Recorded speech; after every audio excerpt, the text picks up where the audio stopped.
그렇다면 우리가 정말 예수 믿는다고 하는 것을 줄여서 정확하게 표현하면 어떻게 표현할 수 있을까요? 교회 다니는 거? 아니잖아요. 예수 믿는다는 것이 정확히 뭐예요? 예수님께서 요한복음에서 정확히 두 가지로 정리해 주셨어요. 먼저 요한복음 3장 5절입니다. 같이 읽겠습니다.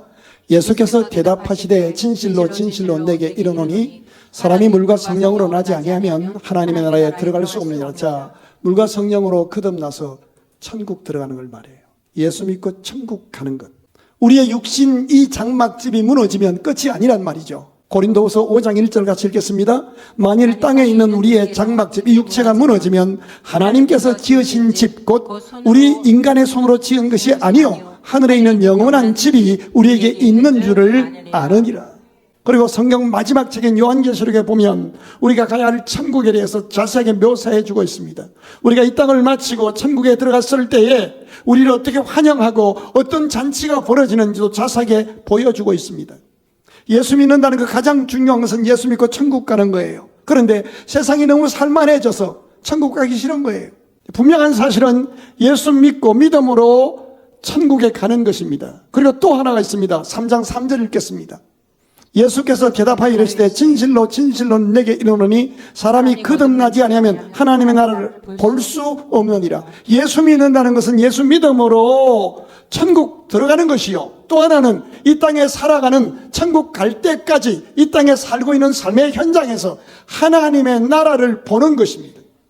하나님의 다스려 주심을, 하나님의 용서, 하나님의 구원, 하나님의 능력, 하나님의 인도하심, 하나님의 사랑의 징계, 한번 택한 백성은 절대로 포기하지 않으시고 다듬어 가시며 마지막에 성령의 능력으로 영화롭게 변화시켜 영생을 누리게 하시는 그 하나님, 우리가 천국 들어갈 때까지 이 땅에서 우리와 함께 하시며 우리를 인도하시는 그 하나님의 살아 역사하시는 것을 보게 하는 것, 이게 예수 믿는다는 것입니다.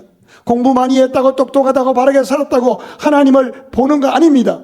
세상 사람은 하나님이 함께 하시고 역사하셔도 우연이라고 말합니다.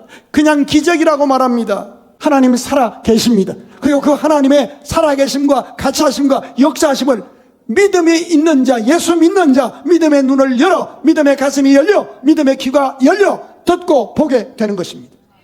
예수 믿는다고 하는 것은 예수 믿고 천국 가는 것이요, 천국 갈 때까지 이 땅에서 살아가는 날마다 순간마다 나의 창조주의 나의 구주이신 예수 그리스도가 성령으로 나와 함께 하시고 나를 다듬고 나를 인도해 가시는 것을 날마다 보며 경험하며 사는 것입니다. 그런데 우리가 그 천국에 갈 때까지 이 세상은 아직 완성된 천국이 아니잖아요. 죄가 있고 어둠이 있고 불의가 있고 고통이 있는 곳입니다. 그래서 이 세상에 살아가는 우리의 삶을 성경은 크고 두려운 광야길이라 그렇게 출애굽기와 민수기는 설명해 주고 있습니다. 이 크고 두려운 광야길을 가는 동안에 우리에게 필요한 것은, 우리는 하나님의 백성으로 선택한 바른 백성이기에 천국을 약속받고 가는 우리들이기 때문에 우리는 하나님의 약속을 붙잡고 그 약속을 믿고 그 약속을 붙잡고 기도함으로 하나님의 감동 감화와 역사하심이 우리에게 필요한 것입니다.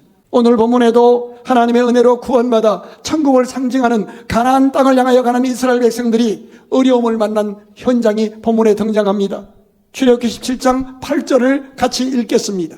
시작. 그때에 아말렉이 와서 이스라엘과 러비딤에서 싸우니라. 아말렉이라는 아주 그 본토 지역에 살고 있었던 족속, 아주 집요하고 잔인하고 또 비겁하기 짝이 없는 그런 족속입니다. 이 족속이 하나님의 백성들이 약속의 땅을 향하여 순종하여 가는 길에 쳐들어온 것입니다.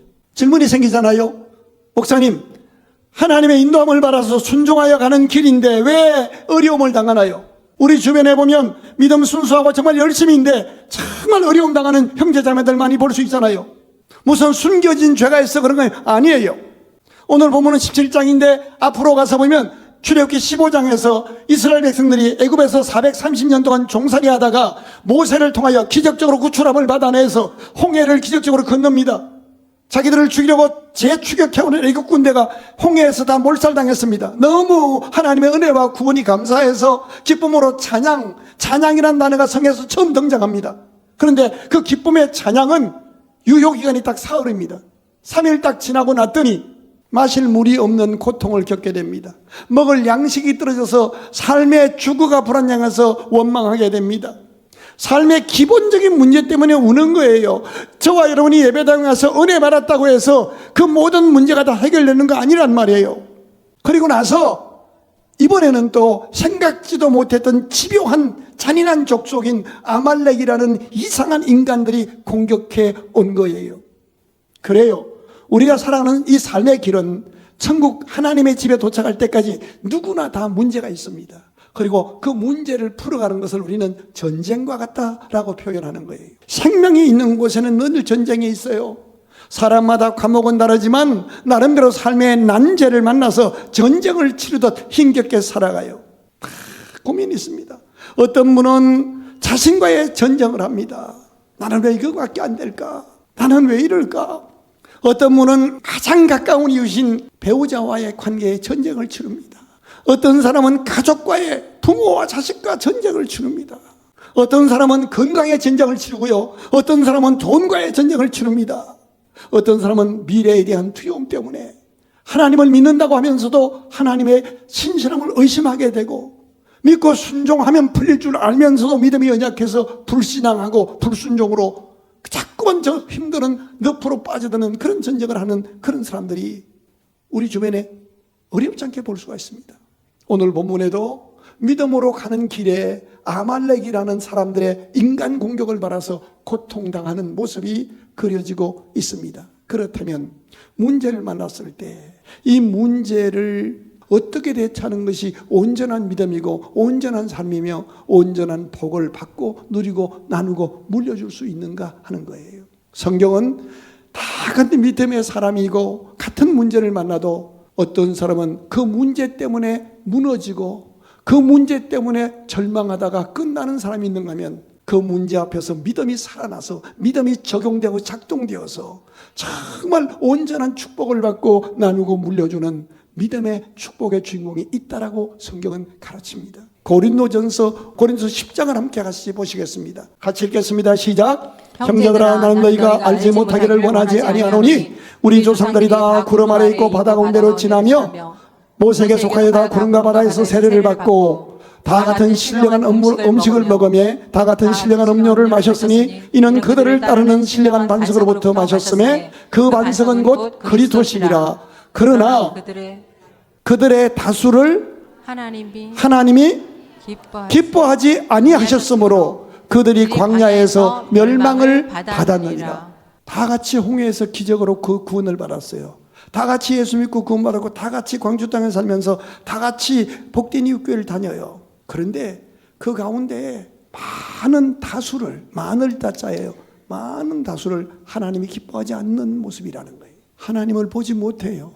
하나님 예비하신 복을 누리지 못해요. 고난을 잘못 대처한 사람들, 하나님의 인도함을 받아가는 광야길에서 전쟁을 만나게 되었을 때, 부모와 전쟁하고 배우자와 전쟁하고 이웃과 전쟁하게 되었을 때, 먼 사람과 전쟁하는 거 아니잖아요. 가까운 사람과 전쟁하게 되었을 때 그것을 내 감정대로, 내 생각대로, 내 철학대로 주장하다가 결국은 하나님을 슬프게 하고 받은 축복 다 빼앗기고 멸망하는 그런 사람이 많더라는 거예요. 그러나 그 와중에도 믿음을 작동시켜서 예비된 온전한 복을 받고 누리는 남은 자는 있더라는 겁니다. 11절부터 읽어보실까요? 시작. 그들에게 일어난 이런 일은 본보기가 되고 또한 말세를, 우리도 동일한 그런 문제를 만날 것인데 그런 우리들을 뭐 하기 위해서? 깨우치기 위해서 기록되었느니라. 그 다음 절 읽어봐요. 시작. 그런즉 선줄로 생각하는 자는 넘어질까 조심하라. 여기 자 그대로 두십시오. 선줄로 생각하는 자, 공부 많이 했어요? 똑똑해요? 인생 업적을 잘 쌓았어요? 똑똑해요? 성공했어요? 그것 때문에 무너지는 거예요. 그 다음 절 읽을까요? 사람이 감당할 시험 밖에는 너희가 당한 것이 없나니 오직 하나님은 미쁘다 말은 신실하다는 뜻이에요. 신실하사 너희가 감당하지 못할 시험 당함을 허락지 아니하시고, 그 다음에 중요합니다. 크게 시작. 시험 당할 즈음에 또한 피할 길을 내사 너희로 능히 감당하게 하시느니라. 인생의 전쟁 앞에서 하나님은 전쟁 앞에서 정확하게 믿음의 사람들에게 두 가지를 깨우쳐 주십니다. 하나는 아무리 어려운 문제를 만났어도 하나님은 우리에게 감당할 시험밖에 허락지 않으셨다는 겁니다. 너무 많은 사람이 자기 연민에 빠져요. 스스로 절망하고 스스로 무릎 꿇고 스스로 내어주고 말아요. 맷집이 약해요. 여러분이 예수님 시대에 살았다면 신앙 이어갈 수 있을까요? 오늘 한국 기독교인들은요, 신앙의 맷집이 너무 허약해요. 뒤에서 누가 한마디만 욕하면 그냥 믿음의 뿌리가 넘어져서 교회를 떠나요. 자기 연민에 빠지지 마세요. 세상 누구도 다 전쟁 치르며 살고 있어요. 천국 가야 끝나요. 믿으십니까?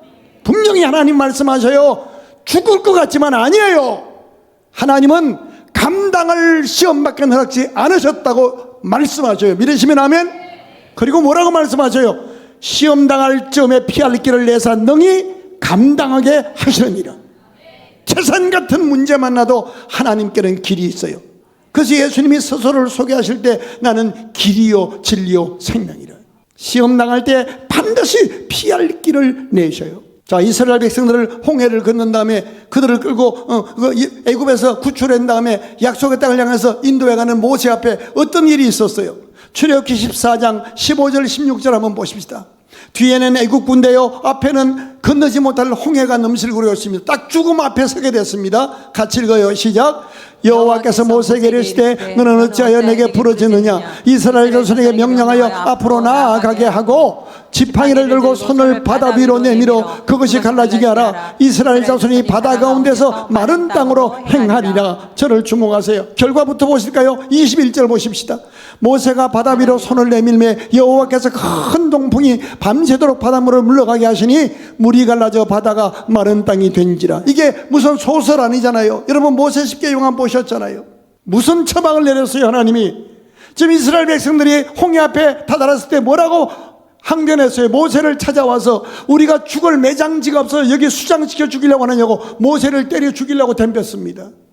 여러분 전 길이 없었어요. 그때 하나님이 모세한테 처방을 내려요. 손을 높이 달라. 이 말도 안 되는 건데 그런 처방을 내리셨어요. 이 황당한 말씀에 순종했을 때 주어지는 결과를 다시 보실까요? 출애굽기 14장 21절입니다. 시작. 모세가 바다 위로 손을 내밀매 여호와께서 큰 동풍이 밤새도록 바닷물을 물러가게 하시니 물이 갈라져 바다가 마른 땅이 된지라. 마른 땅처럼 백성들이 건너는 거예요. 손을 드는 방법을 배운 거예요. 그랬던 모세가 오늘 아말렉이 쳐들어왔을 때 이스라엘 백성은 430년 동안 종살이하던 사람이고 전쟁을 경험하지 못한 사람들이라 전쟁할 줄 몰라요. 군사들이 아니에요. 유목민들이에요. 그런데 아말렉 그 원주민들 그 땅에 살고 있는 사람들이니까 얼마나 전술에 능하고 지형지물에 밝아요. 100% 지게 돼 있어요. 그때 모세가 하나님의 처방을 배운 대로 행합니다. 이것이 오늘 본문입니다. 오늘 본문 17장 8절부터 보십시다. 시작. 그때 아말렉이 와서 이스라엘과 러비딤에서, 러비딤은 지역 이름인데요, 여러분이 광주 땅에서 여러분이 살고 있는 땅에서 아말렉을 만나게 될 겁니다. 그럴 때 어떻게 해요? 9절 읽어봐요. 시작. 모세가 여호수아에게 이르되 우리를 위하여 사람을 택하여 나가서 아말렉과 싸우라. 내가 내일 하나님의 지팡이를 손에 잡고 산꼭대기에 서리라. 그대로 두십시오. 젊은 여호수아한테 말합니다. 너는 직장 나가서 열심히 일해. 이 아버지가 말이야 산꼭대기에 올라갈 거야. 그 다음 절 한번 읽어봐요. 여호수아가 모세 말대로 행하여 아말렉과 싸우고 모세와 아론과 훌은 산꼭대기에 올라가서, 지금 모세가 자기 친형 형제들을 데리고 산꼭대기로 올라가는 거예요. 왜 올라갔어요? 이 본문 그대로 두세요. 이런 거예요. 올라가서 산꼭대기는 하나님 앞으로 올라간, 우리로 말하면 교회 깊숙이 와서 강단 앞에 엎드린 것을 말하는 거예요. 아니 이런 희한한 지도자가 있나? 자기네는 위험한 데서 가장 멀리 산꼭대기로 도망가고 우리 보고 싸우러 가냐고. 근데 모세가 왜 올라간 거예요? 그 다음 절 보면 해답이 나와요. 11절 모세가 손을 들면 이스라엘이 이기고 손을 내리면 아말렉이 이기더니. 모세는 형제들을 데리고 하나님 앞으로 올라가서 손을 들기 위해 올라간 거예요. 손을 든다는 의미가 뭐예요? 하나님, 내 생명이 하나님께 있습니다. 내 가정에 살고 죽는 것이 하나님께 있습니다. 내 기업, 내 도시, 내 민족의 흥망성쇠가 하나님께 있습니다 라는 고백이요, 이 상황을 내 힘으로 해결할 수 없사오니 하나님의 손에 위탁드리오니 주의 방법으로 역사하옵소서. 피할 길을 내어 건너게 하옵소서. 모세가 손을 드는 방법을 택한 것은 모세의 묘안이 아닙니다. 홍해 앞에 섰을 때 어떤 방법도 없었을 때 하나님께서 내려주신 처방이었던 겁니다. 모세에게 손을 들게 하신 것은 하나님이 네가 주인이 아니야, 내가 너의 주인이야. 이 싸움은 네 혼자 싸우는 게 아니야, 내가 대장되어 싸울 것이니 내게 맡겨라는 하나님의 요청이에요. 아무리 바빠도 안식일이면 온 가족들이 하나님 앞에 나와서 예배하는 것이 뭐예요? 생명의 주인이 하나님입니다. 우리 가정의 주인이 하나님입니다. 내가 오늘 삶의 현장에서 만난 문제의 싸움은 대장이 하나님이십니다. 나는 하나님의 방법대로 이겨야 할 사람입니다. 주여 나로 하여금 문제 앞에 자기 연면에 빠지거나 무릎 꿇지 않게 하시고 세속적인 방법으로 하지 않게 하시고 하나님의 방법으로 이기게 하옵소서. 이게 예배란 말이에요. 우리가 삶의 현장에서 정말 힘들어질 때는 언제인지 아세요? 해답은 딱 하나입니다. 내가 대장 노릇하려고 할 때입니다. 가정생활이 왜 불행해요? 자기가 대장하려고 하는 거예요. 교회 생활이 힘들게 하는 사람은 왜 그런 거예요? 대장 노릇하려고 하는 거예요. 반대로 하나님의 역사가 언제 나타납니까? 하나님의 주인이심을 인정하고 하나님의 대장이심을 인정하고 겸손해질 때, 두 손 들 때 하나님의 역사는 시작됩니다. 아무리 세상에서 성공한 사람이라도 예배당 문을 들어올 때 그 권력, 그 명예 다 내려놓고 계급장 띄고 하나님 앞에 두 손들로 나오는 겁니다. 손을 높이 든다는 것은 고백이며 기도입니다. 누가 기도합니까? 어떤 사람의 기도가 응답받는 능력으로 나타납니까? 하나님이 세워줘야 세워주셔야 세워지고, 하나님이 지켜주셔야 지켜지고, 하나님이 열어주셔야 열리는 것을 알고 그 하나님 앞에 위탁하는 사람입니다. 모세가 산꼭대기에서 손을 높이 들 때 사날의 전쟁터의 삶의 현장에 이기는 역사가 나타났습니다. 교훈이 무엇입니까? 이 아침에 모세와 아론과 훌 세 사람이 우리 교회에 와서 이 본문으로 우리에게 강론해 준다면 뭐라고 권면해 줄까요? 아마 이럴 겁니다. 사랑하는 믿음의 후배 여러분, 여러분이 오늘 어떤 전쟁을 치르고 계신가요? 여러분은 하나님의 택함 받은 백성인 것을, 여러분의 아이덴티티를, 정체감을 분명히 하시고, 어떤 문제, 어떤 전쟁 만나도 하나님의 방법이 있음을 믿고 감당할 능력과 지혜와 믿음 달라고 기도하며 하나님의 산꼭대기로 오십시오. 그리고 올라와 두 손 높이 드십시오. 그리하면 당신이 무릎 꿇고 두 손 높이던 그 땅에 물이 없고 먹을 양식이 없고 생전해보지 못한 전쟁을 만나도 그곳이 여호와 니시, 하나님의 이기게 하시는 축복의 땅이 될 것입니다 라고 말할 거예요. 15절 16절 같이 보십시다. 15절 시작. 모세가 제단을 쌓고 그 이름을 여호와 니시라 하고, 16절 시작. 이르되 여호와께서 맹세하시기를 여호와가 아말렉과 더불어 대대로 싸우리라 하였더라. 여호와가 대대로 싸워 주시리라. 무슨 의미예요? 하나님은 어제나 오늘이나 동일하신 하나님이십니다. 모세가 전쟁 만났을 때 산에 올라와서 손 들었을 때 응답하시고 이기게 하신 하나님은 지금도 대대로 우리에게 산 아래에서 문제를 만난 우리가 하나님의 산꼭대기로 올라와 두 손 높이 들기들을 기다리고 계십니다. 우리 힘으로 싸워 실패했던 우리들에게 하나님은 대장되어 주셔서 이겨서 여호와 니시의 승리의 깃발을 꽂기를 원하십니다. 난 우리 교회가 하나님의 산꼭대기로 올라와서 두 손을 높이 드는 은혜가 있기를 바랍니다. 오늘 본문을 계속 보면요, 감동스러운 장면이 있어요. 이 장면 마치고 말씀을 정리합시다. 자, 12절 같이 보십시다. 같이 읽어요. 크게 시작. 모세의 팔이 피곤하며 그들이 돌을 가져다가 모세 아래에 놓아 그가 그 위에 앉게 하고, 아론과 훌이 한 사람은 이쪽에서 한 사람은 저쪽에서 모세의 손을 붙들어 올렸더니 그 손이 해가 지도록 내려오지 아니한지라. 그 다음 절 읽어봐요. 여호수아가 칼날로 아말렉과 그 백성을 쳐서 무찌르니라. 여호수아가 능력 있어 공부 잘하고 성공한 거 아니라는 거예요. 누구의 손이 있었기 때문이에요. 기도하는 손이 내려오지 않았으니까. 근데 기도하는 모세가 피곤해서 내려왔을 때 우리 같으면 어떻게 하겠냐는 거예요. 그런데 그 형제가 참 아름다워요. 돌을 가져다가 앉게 하고, 아마 서서 기도했던 것 같아요. 피곤할 텐데 앉게 하고 두 사람이 함께 손을 들어서 손을 올려 기도하는 거예요. 이 모습이 여러분 가정에 재현되면 하나님의 역사가 나타납니다. 부부가 함께 기도하고 부모와 자녀가 함께 기도하고 말이죠. 교회에 적용하면 목사와 장로들이 성도들이 어려움 당할 때 나와서 금식하며 기도하고, 자기 문제가 아니라 교회 장로님이 자기가 섬기는 교회의 성도들이 어려움 당할 때 그 문제를 자기 문제로 알고 기도실에 들어와 금식하고 손을 높이 들 때 하나님의 역사가 나타나는 거예요. 14절 읽고 말씀을 마칩니다. 시작. 여호와께서 모세에게 이르시되 이것을 책에 기록하여 기념하게 하고 여호수아의 귀에 외워두니라. 내가 아말렉을 없애어 천하에서 기억도 못하게 하라. 무슨 말이에요?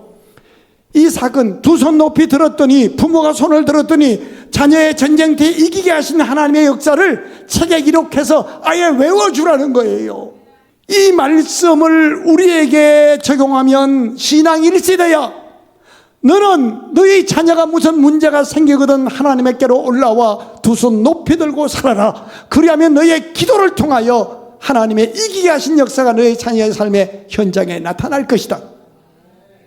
그리고 다음 세대들아, 너희가 열심히 공부하고 열심히 일하는 것도 중요하지만 너를 위해 두 손 들고 기도해 주는 부모와의 연합과 신앙의 개성이 더 중요하단다. 어떤 문제를 만났을 때 정확한 판단력과 적절한 때를 분별할 줄 아는 분별력 중요하다. 그러나 아무리 바빠도 하나님 앞에 손을 들고 사는 것이 더 우선이며, 너를 위하여 진심으로 두 손 높이 들고 기도하고 축복하는 그 부모님과의 관계를 아름답게 하여, 신앙 선배와의 관계를 아름답게 하여 그 축복의 손이 내려오지 않게 하는 것이 네가 이기는 축복의 원리란다. 믿음이 있다 하는 우리가 먼저 하나님 앞에 올라와 두 손을 높이 드십시다. 같이 손을 들어줄 믿음의 선배들에게 도움을 요청하십시다. 하나님의 주권을 인정하며 여기서 내가 손을 들 때 하나님의 신비한 응답의 역사를 체험하게 될 것입니다. 예수님은 이 땅에 자기 땅에 우리를 구원하러 오셨으나 우리가 그를 마구간에 쳐박았습니다. 그를 십자가에 우리 죄값을 대신해서 못 박아 멸시하고 죽였습니다. 그러나 그분은 죽음을 이기시고 부활하셔서 성령으로 오시고 11번이나 부활하신 몸으로 우리에게 보여주셨습니다. 힘들고 어려울 때마다, 실패했을 때마다 내게로 오라고, 내게는 방법이 있고 길이 있다고 말씀하셨습니다. 친히 나는 길이요 진리요 생명이라고 말씀하시며 수고하고 무거운 짐진 자들아 다 내게로 오라. 내가 너희를 쉬게 하리라고 약속하셨습니다. 아들아 딸아, 너는 두 손 들고 살아야 할 하나님의 사람이다. 내가 너의 주인이요 너의 대장 되어 싸울 것이니 너가 손을 들 때 너와 너의 후손이 이길 것이며 하나님의 영광이 드러날 것이니 다시 일어나 기도하며 도전해 다오. 이 주님의 부르심 앞에 순종해서 이 도시에 하나님의 사람으로 하나님의 기쁨이 되는 우리 모두가 되시기를 주의 이름으로 축원합니다.